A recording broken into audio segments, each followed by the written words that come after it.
भारत के स्वतंत्रता संग्राम में अनेक महिलाओं के अदम्य साहस और देशभक्ति का परिचय दिया। उन्हीं में से एक थी बीना दास, जिनका नाम भारतीय इतिहास में एक निर्भीक और क्रांतिकारी युवती के रूप में दर्ज है। उन्होंने कम उम्र में ही अंग्रेजी शासन के खिलाफ आवाज उठाई और अपने साहसिक कार्य से पूरे देश का ध्यान अपनी ओर आकर्षित किया।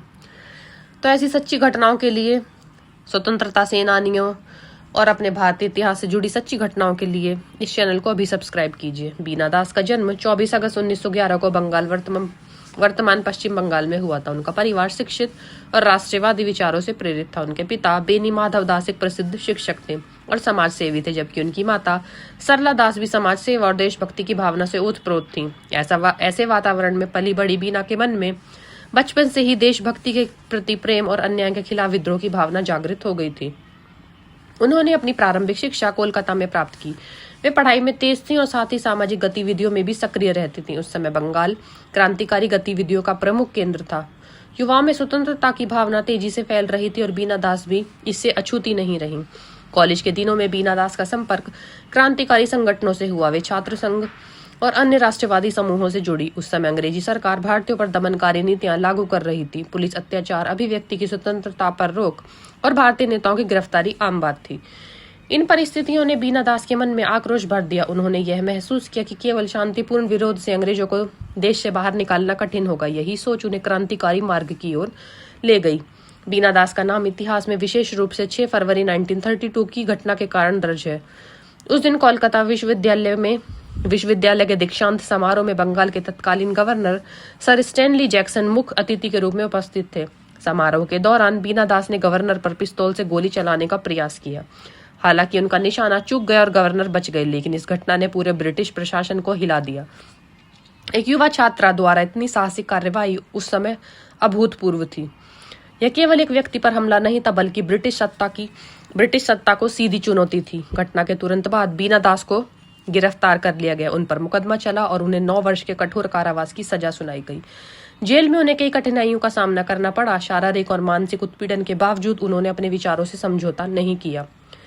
जेल जीवन उनके लिए आसान नहीं था, लेकिन उन्होंने इसे भी संघर्ष का एक हिस्सा माना। उन्होंने अपने लेखन और आत्मचिंतन के माध्यम से अपने विचारों को जीवित रखा। बाद में उन्होंने अपने अनुभवों को लिखित रूप में भी व्यक्त किया, जिससे हमें इस दौर के संघर्षों की झलक मिलती है। 1939 में उन्हें रिहा कर दिया गया। रिहाई के बाद भी उन्होंने सामाजिक और राजनीतिक कार्यों में भाग लिया। वे कांग्रेस से जुड़ी और बाद में पश्चिम बंगाल विधानसभा की सदस्य भी बनी। हालांकि उन्होंने सक्रिय राजनीति में लंबे समय तक भाग नहीं लिया, लेकिन समाज सेवा और राष्ट्र निर्माण के कार्यों में उनकी रुचि बनी रही। स्वतंत्रता के बाद कई क्रांतिकारियों की तरह बीना दास भी अपेक्षाकृत शांत जीवन जीने लगी। उन्होंने व्यक्तिगत प्रसिद्धि या पद की लालसा नहीं की। उनका जीवन सादगी और आत्मसम्मान का उदाहरण रहा। बीना दास का जीवन इस बात का प्रमाण है कि भारतीय स्वतंत्रता संग्राम केवल पुरुषों का आंदोलन नहीं, महिलाओं ने भी इसमें बराबरी से हिस्सा लिया और कई बार तो पुरुषों से भी अधिक साहस दिखाया। एक युवा छात्र का ब्रिटिश गवर्नर पर गोली चलाने का प्रयास यह दर्शाता है कि स्वतंत्रता की भावना कितनी गहरी थी। उनकी कार्रवाई को अलग अलग दृष्टिकोण से देखा जा सकता है, लेकिन यह निसंदेह है कि उनका उद्देश्य देश को स्वतंत्र देखना था। उन्होंने अपने व्यक्तिगत भविष्य की परवाह किए बिना राष्ट्र हित को सर्वोपरि रखा। आज के युवाओं के लिए बीना दास का जीवन प्रेरणा का स्रोत है। उन्होंने कम उम्र में यह साबित कर दिया कि दृढ़ संकल्प और साहस से बड़ी सत्ता को चुनौती दी जा सकती है। उनका जीवन हमें सिखाता है कि अन्याय के खिलाफ आवाज उठाना आवश्यक है। हालांकि आज परिस्थितियां अलग हैं, लेकिन देश प्रेम, सामाजिक जिम्मेदारी और नैतिक साहस की आवश्यकता आज भी उतनी ही है। बीना दास का उदाहरण हमें यह याद दिलाता है कि परिवर्तन की शुरुआत अक्सर युवाओं से ही होती है। बीना दास भारतीय स्वतंत्रता संग्राम की उन वीरांगनाओं में से एक है जिनका योगदान इतिहास के पन्नों में अमिट है। उनका जीवन साहस, त्याग और राष्ट्रभक्ति का प्रतीक है। उन्होंने अपने कार्यों से यह दिखाया कि स्वतंत्रता केवल एक सपना नहीं, बल्कि उसे पाने के लिए संघर्ष और बलिदान आवश्यक है। आज भी जब हम भारत की स्वतंत्रता की कहानी पढ़ते हैं तो हमें बीना दास जैसी वीरांगनाओं को याद करना चाहिए। उनका साहस हमें यह प्रेरणा देता है कि सच्चे उद्देश्य के लिए खड़े होने में कभी भय नहीं करना चाहिए। तो ऐसे ही सच्चे क्रांतिकारियों से जुड़ी हुई कहानियों के लिए इस चैनल को अभी सब्सक्राइब कीजिए।